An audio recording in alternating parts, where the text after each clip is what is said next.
গতকাল রাজ্য বিধানসভায় ওবিসি সংরক্ষণে দুটো বিল পাশ করা হলো। বিল তো পাশ হলো, সেখানে 66টি জনজাতিকে সংরক্ষণ দেওয়া হলো, কিন্তু তারপর থেকে তোমাদের মনে যে প্রশ্নটা আসছে, কাদের সার্টিফিকেট রইল, কাদের সার্টিফিকেট বাতিল হলো, এবং সর্বোপরি সবথেকে যে বিষয়টা তোমাদের মনের মধ্যে আসছে সেটা হচ্ছে অনগোয়িং নিয়োগের ক্ষেত্রে কি হবে।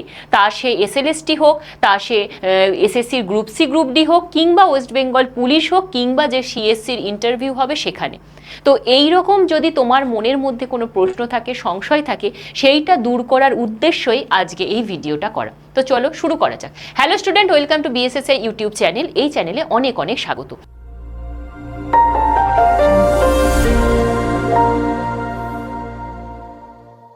আজকে আমাদের আলোচনার বিষয় হচ্ছে ওবিসি সংরক্ষণে যে বিল পাশ করা হয়েছে, সেখানে আমরা অনেকদিন আগেই জানি যে 66টি জাতিকে সংরক্ষণ দেওয়া হবে এবং 17%-এর পরিবর্তে 7% সংরক্ষণ করা হবে।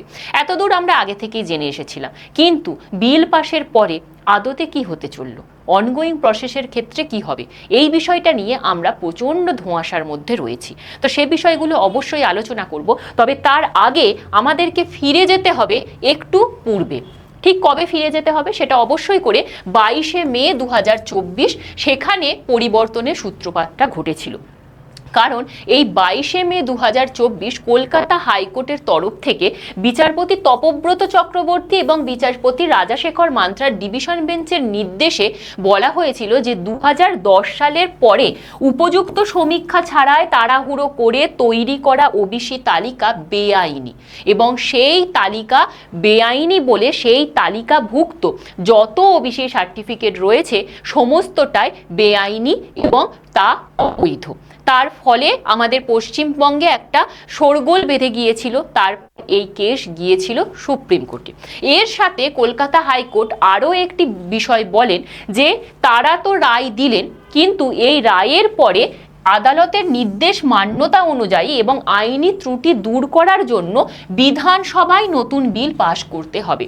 তৎকালীন রাজ্য সরকার বিধানসভায় নতুন বিল পাশ করার পরিবর্তে সুপ্রিম কোর্টে নতুন করে কেস দায়ের করেছিল, এবং তার ফলে কি হলো, সেই সুপ্রিম কোর্ট থেকে আবার ডিভিশন বেঞ্চে ফিরে এলো, এবং ফিরে আসার পরে রাজ্য সরকার বলল আমরা একটা সমীক্ষা করে একটা খসড়া রেডি করব, সেই অনুযায়ী ওবিসিদের মান্যতা দিতে হবে।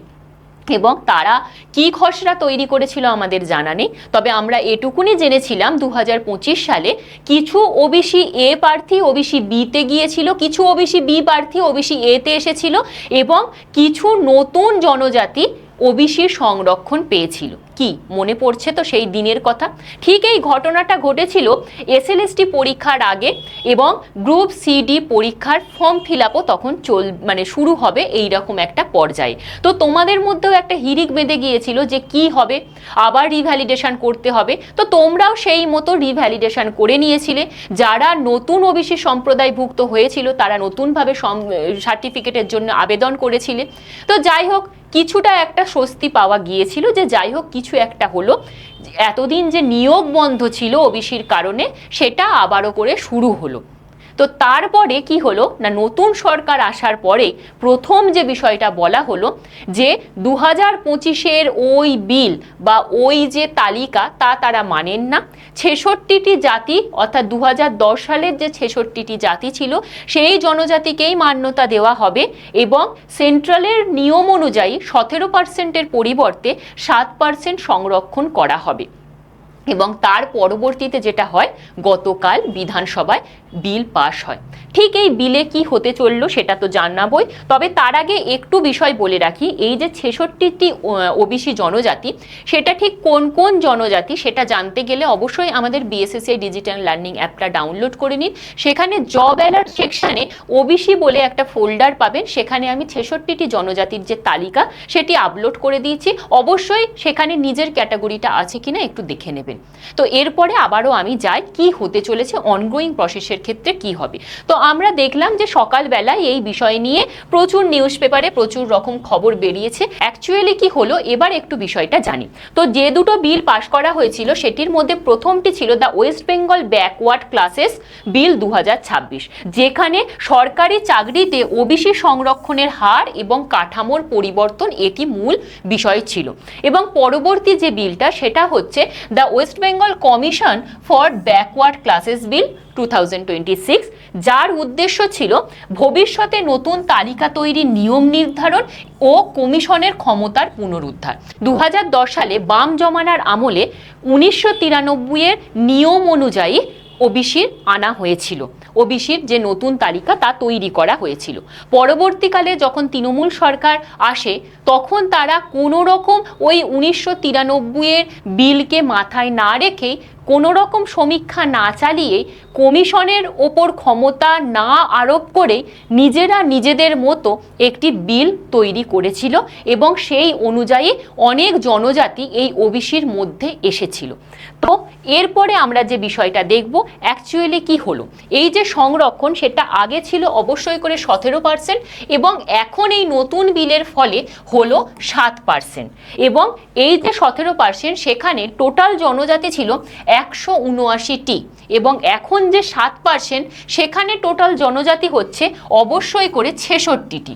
কোন 66টি জানতে গেলে অবশ্যই বলবো বিএসএসসি ডিজিটাল লার্নিং অ্যাপটা ডাউনলোড করুন, জব অ্যালার্ট সেকশনে যান, ওবিসি নামে একটা ফোল্ডার পাবেন, সেখানে দেওয়া রয়েছে, দেখে নিতে পারবেন। এবার যে তোমাদের মনে প্রশ্নটা তাহলে কাদের শংসাপত্র বৈধ আর কাদের বাতিল, সেক্ষেত্রে বলি 2011 সালের আগের যে 66টি জনজাতি ছিল তাদের অবশ্যই করে বৈধ রয়েছে এবং তাদের যদি 1993 সালের আইন অনুসারে বৈধভাবে তারা যদি যুক্ত হয়ে থাকে তাহলে তাদের শংসাপত্র নিয়ে কোনো সমস্যা নেই। অপরদিকে কাদের তাহলে বাতিল হলো, এই যে 2011 সালের পরে মোট 113টি জনজাতিকে আওতাভুক্ত করা হয়েছিল তাদের সার্টিফিকেট সম্পূর্ণ বাতিল হলো, যার মধ্যে 105টি ছিল মুসলিম এবং 8টি ছিল হিন্দু সম্প্রদায় এবং এদের শংসাপত্র আর কোনো বিষয়েই কিন্তু গ্রহণযোগ্য নয়, কোনো সংরক্ষণ পাওয়া যাবে না। এবার আসি আমি এই যে 2010 সালের যে বিলটা সেটা দেখতেই পাচ্ছেন যে সেপ্টেম্বর 2010 সালের এটা বিল এবং এখানে স্পষ্টভাবে বলা রয়েছে যে 1993 সালের যে বিল ছিল সেই অনুযায়ী কিন্তু ওবিসি লিস্ট করার কথা বলা হয়েছে এবং এটা অবশ্যই করে বাম জমানার যে বিল সেটি। এরপরে আমরা একটু দেখে নেব যে কেন বাতিল করা হলো এই 113টি সম্প্রদায়কে। তার কারণ হলো ব্যাকওয়ার্ড ক্লাস কমিশনের ক্ষমতার পুরো অপব্যবহার করা হয়েছে, বরঞ্চ কি করা হয়েছে না তাদের পাশ কাটিয়ে সিদ্ধান্ত গ্রহণ করা হয়েছে, যেটা আমি আগেই বললাম। একটা কমিশন সে নির্দিষ্ট নিয়ম অনুযায়ী নির্দিষ্ট আইন অনুযায়ী একটা বিল পাশ করে। তো গত যে তৃণমূল সরকার ছিল তারা এই নিয়মের এই আইনের কোনো ধারে ধারেননি, তারা নিজেরা নিজেদের মতো করেছেন এবং তার ফলে কি হয়েছে, উপযুক্ত সমীক্ষা না হওয়ার ফলে সামাজিক, শিক্ষাগত, অর্থনৈতিক বা পশ্চাৎপদতার যে কোনো বিজ্ঞানসম্মত কোনো সমীক্ষাই হয়নি। কোনো তো একটা সমীক্ষা হবে, সেই সমীক্ষার ফলে তো কোনো জনজাতিকে আওতাভুক্ত করা হবে, এটাই তো নিয়ম সংবিধানে, সেটা করাই হয়নি। তো এই কারণেই এবং অবশ্যই করে সেখানে রাজনৈতিক উদ্দেশ্য তো রয়েছে এবং এই কারণেই কিন্তু এই 113টি সম্প্রদায় আজ বাতিল হলো, আজ তাদের খারাপ দিনটা দেখতে হলো। পরবর্তীতে আমি যেটা বিষয়টা বলবো সেটা হচ্ছে তাহলে কি নতুন করে ওবিসি তালিকাভুক্ত আর হওয়া যাবে না? আপনারা যদি বিলটা পড়েন সেখানে দেখবেন কখনোই তারা বলেনি যে দরজা চিরতরে বন্ধ হয়ে গেছে। ওবিসি তালিকাভুক্ত আবার ওই জনজাতিগুলো হতে পারে, তবে কিভাবে হবে না উপযুক্ত সমীক্ষা সহ। কি কি উপযুক্ত সমীক্ষা? অবশ্যই করে আবেদন, তারপরে বিজ্ঞানসম্মত সমীক্ষা, দেখতে হবে যে সামাজিক ও শিক্ষাগত পশ্চাৎপদতার যে নিখুঁত সমীক্ষা সেটা হচ্ছে কিনা, তারপর চূড়ান্ত বিজ্ঞপ্তি একটা প্রকাশিত হবে এবং তারপর সেই সমস্ত জনজাতিগুলোকে ওবিসির আন্ডারে করা হবে। আপাতত 66টি জনজাতি ওবিসি তালিকাভুক্ত থাকবে এবং 7% সংরক্ষণ ওই 66টি জনজাতিই পাবে, বাকি কেউ পাবে না। এটা আশা করি আপনাদের কাছে ক্লিয়ার হলো। এরপরে যে প্রশ্নটা, তাহলে অনগোয়িং প্রসেসগুলো কি হবে ম্যাডাম? দেখুন একটা বিষয়, এই পুরো যে ঘটনাটা ঘটলো, নতুন সরকার যে নতুন বিল নিয়ে এলো, সেটা কিন্তু ওই যে কলকাতা হাইকোর্টের যে বিচার ছিল তার অনুযায়ী, অর্থাৎ বিচারপতি তপব্রত চক্রবর্তী এবং রাজাশেখর মান্থা যে রায়টা দিয়েছিলেন সেই অনুযায়ী। তাহলে সেই রায়টাতে অ্যাকচুয়ালি কি বলা ছিল সেটা একটু আমাদেরকে দেখতে হবে। সেটা যদি আমরা দেখি, সেখানে বলা হয়েছে স্পষ্টভাবে, যারা অলরেডি কোনো এর বেনিফিট নিচ্ছেন, এই রিজার্ভেশনের বেনিফিট নিচ্ছেন, যারা অলরেডি কোনো চাকরির সাথে যুক্ত কিংবা যারা কোনো সিলেকশন প্রসেসের সাথে যুক্ত, তারা এই রায়ের ওপর তাদের কোনো প্রভাব পড়বে না। তার মানে কি দাঁড়ালো? তার মানে অবশ্যই করে যে অনগোয়িং এসএলএসটি চলছে, যে সিএসসির ইন্টারভিউ হবে বা ওয়েস্ট বেঙ্গল পুলিশের যে পরীক্ষা হয়ে গেছে, তাতে এই যে 66টি জনজাতি, এই যে 7% ওবিসি সংরক্ষণ, সেটার কোনো প্রভাব পড়বে না। সেখানে স্পষ্ট করে ওই রায়ে বলা হয়েছে, যারা ইতিমধ্যে চাকরি পেয়েছেন, যারা সংরক্ষণের সুবিধা নিয়ে নিয়োগ প্রক্রিয়ায় রয়েছেন, যারা সংরক্ষণের জন্য অন্য সুবিধা ভোগ করছেন এবং যারা চাকরি বা কোনো নিয়োগ প্রক্রিয়ার সাথে যুক্ত, তারা সুরক্ষিত। সুতরাং কখনোই আপনি এই প্রভাবের মধ্যে পড়ছেন না। আপনাদের ক্ষেত্রে যেমন 17% ওবিসির রিজার্ভেশন ছিল সেটাই থাকবে এবং আপনি সেই রিজার্ভেশনের আওতাতেই পড়বেন। সুতরাং আপনাকে কোনো রকম চিন্তা করতে হবে না। এবার এখান থেকে আরও একটি বিষয় বলে রাখি, আমরা গত 2025 সালে দেখেছিলাম যে সুপ্রিম কোর্টের একটি রায় এসেছিল যে কোনো অনগোয়িং প্রসেসের মধ্যে কোনো পরিবর্তন করা যাবে না, এবং এই যে রায়টা ছিল সেটা সুপ্রিম কোর্টের 5 জন বিচারপতির রায়ে ছিল। সুতরাং এটা অবশ্যই করে একটা সাংবিধানিক রায় বলতে পারেন, এবং যে আমাদের অনগোয়িং প্রসেসগুলো রয়েছে সেগুলোও কিন্তু সুপ্রিম কোর্টের ওই রায়ের আওতাভুক্ত।